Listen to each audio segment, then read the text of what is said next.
30 seconds, everyone. No, we're in my way. Sweet.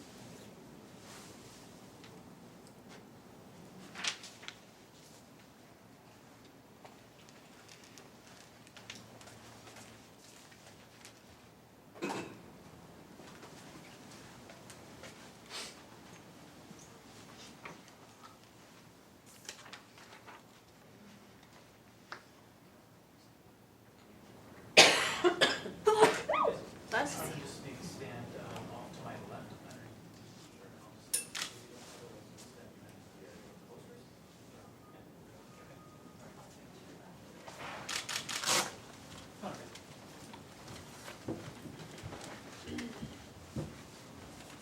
Hello, everybody.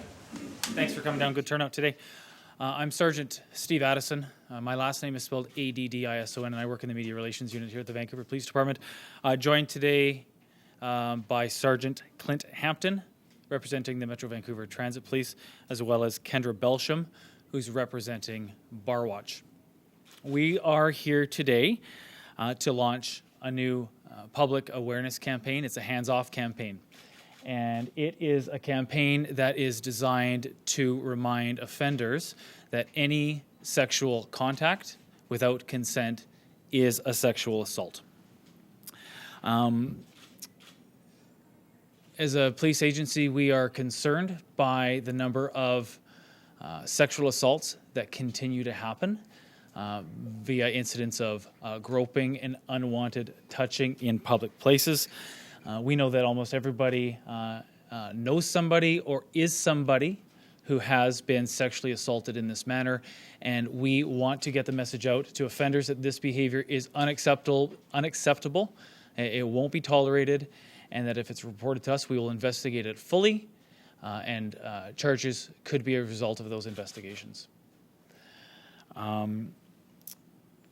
Thanks to our partnership with Bar Watch and Metro Vancouver Transit Police, the posters that you see beside me here are going to be posted in restaurants, bars, and transit hubs throughout the city of Vancouver. Bar Watch has kindly agreed to pay for the printing and installation of these posters, which will be placed in member establishments in Vancouver. And Transit Police has kindly donated advertising space where these posters will be placed on buses, in transit stations, as well as in SkyTrain and Canada Line cars throughout the city. Give you some statistics and background here. Since 2018, the Vancouver Police has investigated 174 incidents of unwanted sexual touching, commonly referred to as groping or fondling, that have occurred in public places. Transit Police, and Sergeant Hampton will speak to this a little bit more, but Transit Police have investigated an additional 75 incidents during that time. Quite simply, it's too many. It's unacceptable behavior, and we need to get the message out to offenders that it won't be tolerated and that it's unacceptable. Whether you're a student on a bus, or you are a server in a bar, or you're a customer in a restaurant, no person should have to tolerate this kind of behavior. And we will use every resource we have to investigate and to forward criminal charges if these incidents are reported to us. I'm going to step aside. I'm going to hand it over to Sergeant Hampton, who will say a few words on behalf of Metro Vancouver Transit Police. Following that, Ms. Belsham will speak on behalf of Bar Watch. If anybody has any questions after they've had an opportunity to speak, we'll open it up for questions then, and you can just direct your question towards the most appropriate person, and we'll do our best to answer the questions, okay? Thank you. Thanks, Scott. Good morning, everyone. I'm Sergeant Clint Hampton with Metro Vancouver Transit Police. Transit Police are happy to work in collaboration with the Vancouver Police Department and Bar Watch on this hands-off anti-groping campaign. While this is a prevalent issue on the transit system, it's not an issue specific to transit. It's not an issue specific to the City of Vancouver or to the bars, nightclubs, or restaurants. This is an issue dealt with worldwide. In 2012, Transit Police designated sexual offending as one of our top 4 priorities. We've run campaigns to educate the public, to increase the number of sex offenses reported to the Metro Vancouver Transit Police so that victims can be supported and offenders can be arrested and prosecuted, and to provide safety messaging and police contact information to our passengers through various platforms, including social media. Transit police want the transit system to be an unwelcome environment for sexual offenders. Despite our constant efforts to reduce incidences of groping, these continue to be a serious issue on the transit system. We often hear the terms rubbing, fondling, groping used. Offenders need to realize that these are all sexual assaults, and a sexual assault has a very real, negative, and lasting impact on the victim. Anyone who commits an act of groping is a sexual offender. When we get a report of a groping, we investigate it to the fullest of our ability.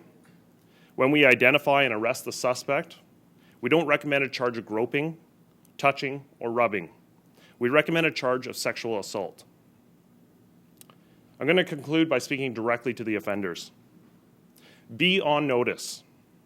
If you touch someone inappropriately, if you grope someone, we will come after you, we will complete a thorough investigation, and we will arrest you. Hands off.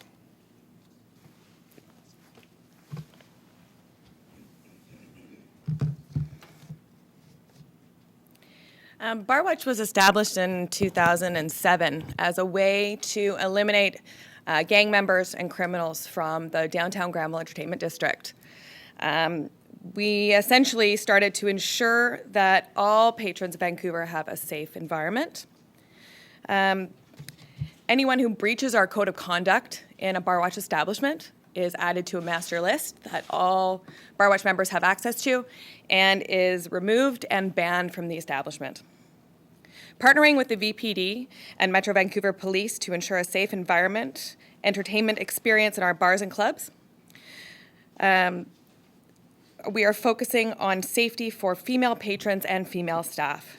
There will be zero tolerance for this Barwatch in Barwatch establishments and will be treated as a sexual assault, removing patrons from establishments and putting them onto the list. They will not be welcome in any other Barwatch establishment on the Granville Entertainment District and in downtown Vancouver.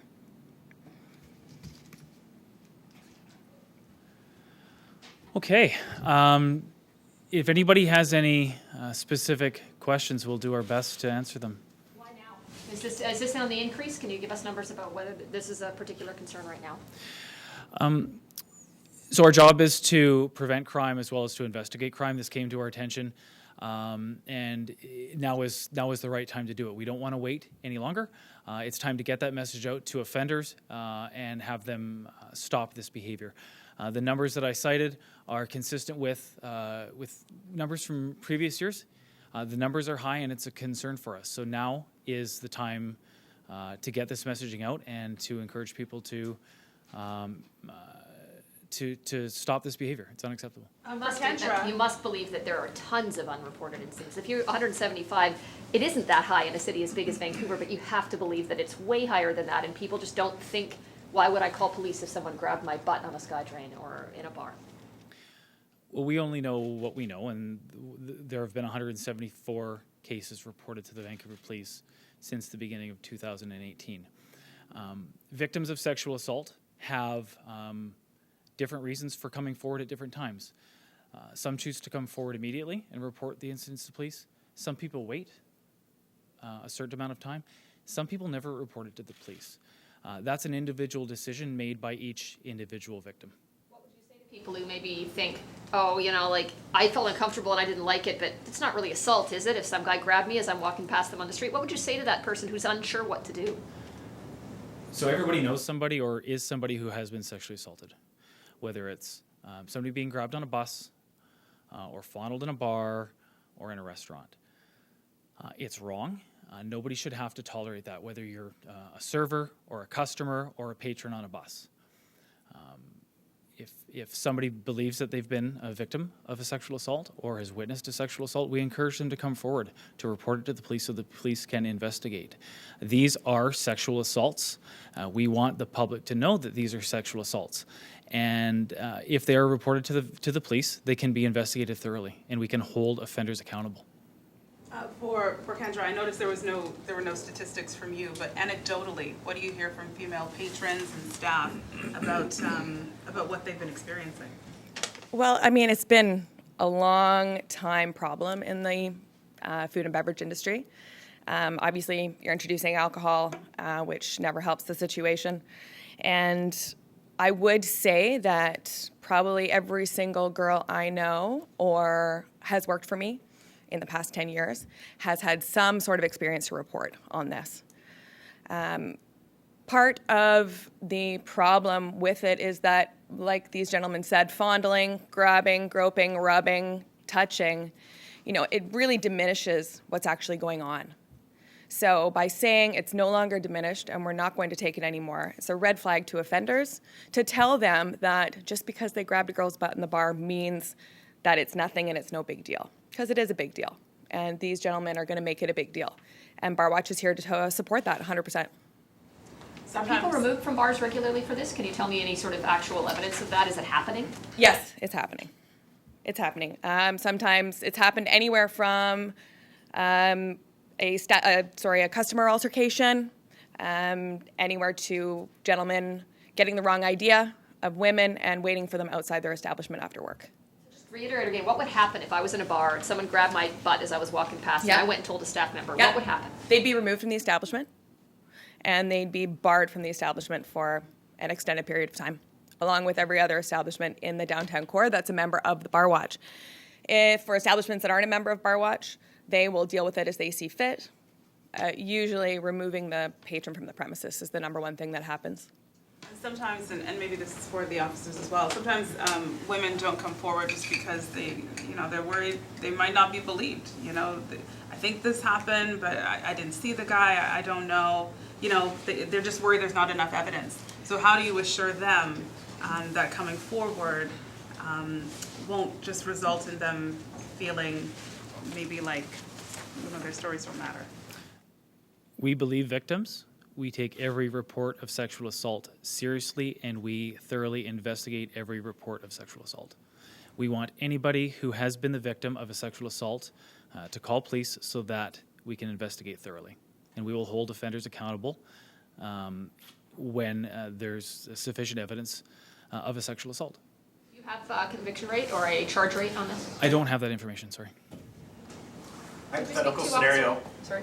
I'm on the SkyTrain or I'm on the bus and I witness this behavior going down, what do I do? Because some people with their first instinct would be to intervene. I realize that in a lot of instances you guys recommend not to do that, but it's a fluid situation. You see this type of behavior going down, you want to stop it. Do I stop it? What do I do? So no two situations are going to be the same. There are circumstances where we've had Good Samaritans jump in and it's worked out well and they've been able to assist that victim. We never recommend putting anybody's, never to put yourself in harm's way. We have the Say Something text app, which is a discreet way to get a hold of transit police. If somebody's on a SkyTrain bus or any mode of transit, it's not uncommon that everybody has their phones out, so it's a real easy way to get a hold of us. You can just text 877777. That goes directly to Transit Police Dispatch, and we can respond immediately. How much do cell phone videos or photos help with convictions in these cases? Well, we're definitely seeing a very large increase, and for us with the transit system, because while you're on the transit system, for the vast majority of the time, you're under some kind of CCTV surveillance. So we're seeing that play a big part in a lot of our investigations. Does it surprise you people still do this on SkyTrains and buses when there are cameras everywhere and yet it's still happening? It is still happening, and that's why we're making every effort to stop these incidences from happening, and that includes educating victims. In this particular case, we really want to get the message out to the offenders. We heard it from everybody here: rubbing, fondling, groping. These are sexual assaults. The offenders need to realize that they're committing a sexual assault. It's a criminal act. The numbers that you gave for transit incidents that you're investigating for transit police, is that also from the beginning of 2018? So it's for like the last year? And It is, and I want to be specific to that too, is that is for the city of Vancouver. That is not for the transit system. And it's from the beginning of 2018 up until like the end of October, so like for almost 2 years? I believe this is, That's year to date as of last week. Oh, you had said 2018, but you meant 2019. Sorry, I'm sorry. So they were the numbers you gave for 2018 up until early November. That's what I thought. Okay, Yeah, so okay. Do you want to re-give that clip because I think you said 2018? That's Sorry, to clarify, the 174 incidents of sexual assault, gropings, fondlings, unwanted sexual touching have been reported to the Vancouver Police since the beginning of 2018. And that is since the beginning of 2018. I'm confused. I thought you said it was just this year. No, what I said, you asked me the numbers, and I said that is current up until about. Oh, okay. I was thought given you the meant number. it was just this year. No, I might be muddying the waters here. I received the numbers earlier this month. But they are for last year and this year. Yes. Okay, I'm good. Sorry.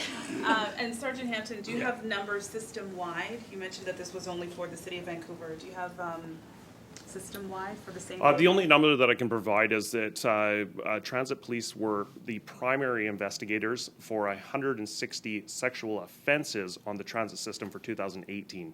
I don't have numbers from 2018 to current. Okay, so 160 sexual offenses for 2018. Yeah, and that's specific that where transit was the lead investigator for those files. So now that number would be inflated if you looked at jurisdictional files that would be on the transit system as well.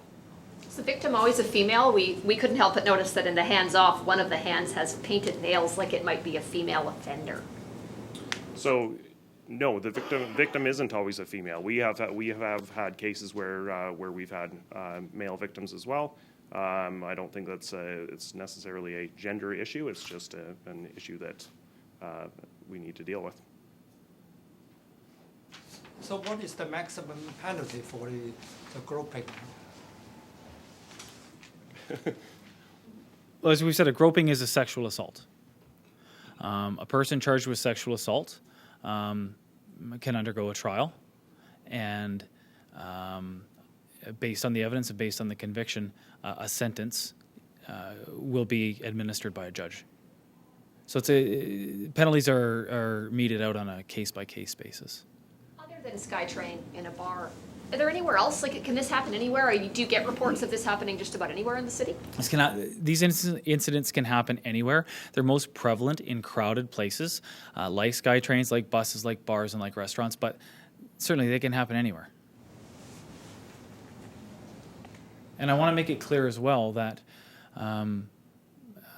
we have offenders and victims who come from all walks of life, all ages, all socioeconomic backgrounds. And this is not a crime that is restricted to any one age or demographic or gender. It affects everybody. And again, I think the reason people don't come forward is they think that A, they won't be believed, or that it's a big hassle to do that. If someone were to come forward, what would happen with their story? They would just tell their story and police would go from there?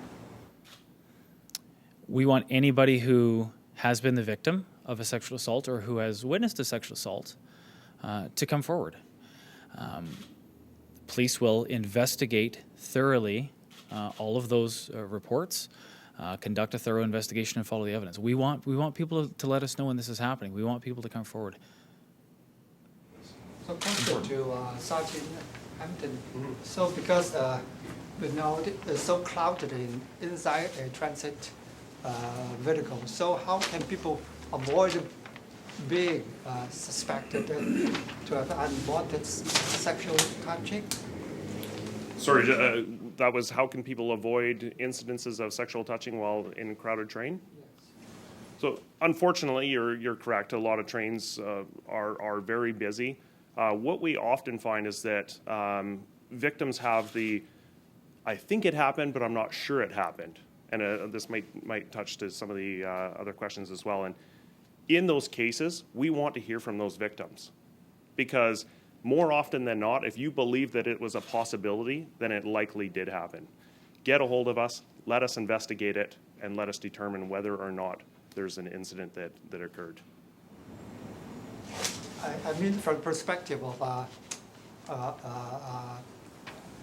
commuters, so because it's so crowded, and then sometimes you can touch the body of other people. So how can you avoid that kind of suspicions? Yeah, I think what you're getting at is just that when a train is so crowded and you're kind of forced to be pressed up against somebody or something to that effect, there's a real difference there between somebody that is purposely going out of the way to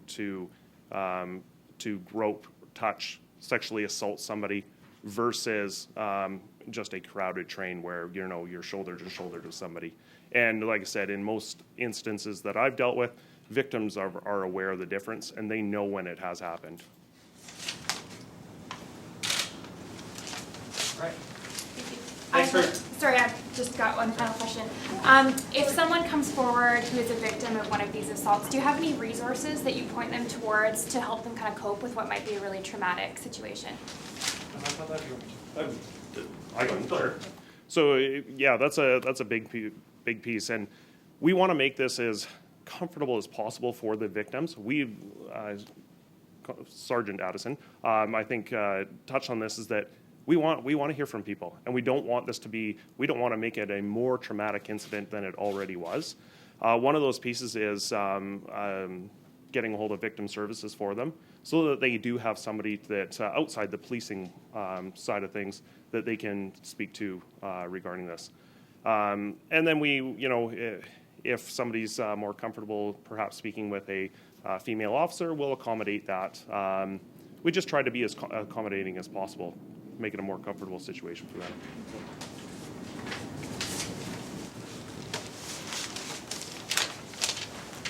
Okay. Thank you all for coming out. I appreciate the big turnout today.